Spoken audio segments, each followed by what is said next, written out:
بسم اللہ الرحمن الرحیم۔ گلگت بلتستان، وہاں ایک نہایت خوبصورت گاؤں تھا۔ چاروں طرف اونچے سرسبز و شاداب قدیم درخت تھے۔ وہاں کاشان اس کی امی اور نانی کے ساتھ ایک چھوٹے سے گھر میں رہتا تھا۔ کاشان کے ابو نہ تھے، اس لیے کاشان اور اس کی امی نانی کے ساتھ رہتے تھے۔ نانی کا بھی ان کے سوائے کوئی اور نہ تھا۔ نانی بیچاری سمندر کے کنارے بیٹھ کر صابن بیچتی اور کاشان اور اس کی امی کی فکر کرتی رہتی۔ نانی ہمیشہ غمگین اور افسردہ رہتی اور سوچتی کہ ان کا کیا ہوگا، اور کاشان مایوس ہو کر نانی کو دیکھتا رہتا۔ ان کے گھر سے بازار جانے کے لیے کشتی کا سفر کرنا پڑتا۔ وہ اور اس کی ماں بازار سے سامان خرید لاتے اور نانی وہ سامان گاؤں میں بیچتی۔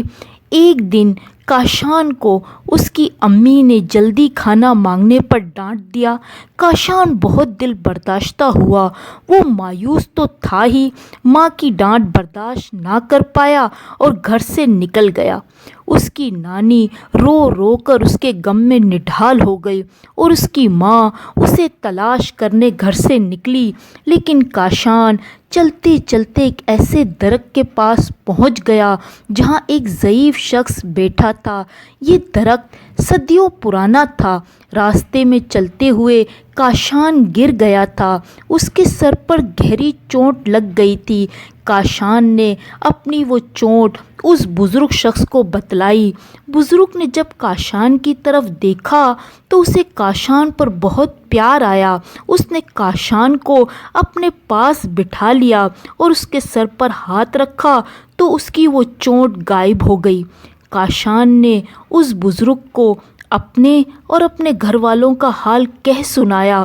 وہ بزرگ بڑے غور سے کاشان کی باتوں کو سنتا رہا اور پھر سوچنے لگا کہ میں کس طرح اس معصوم کی مدد کروں۔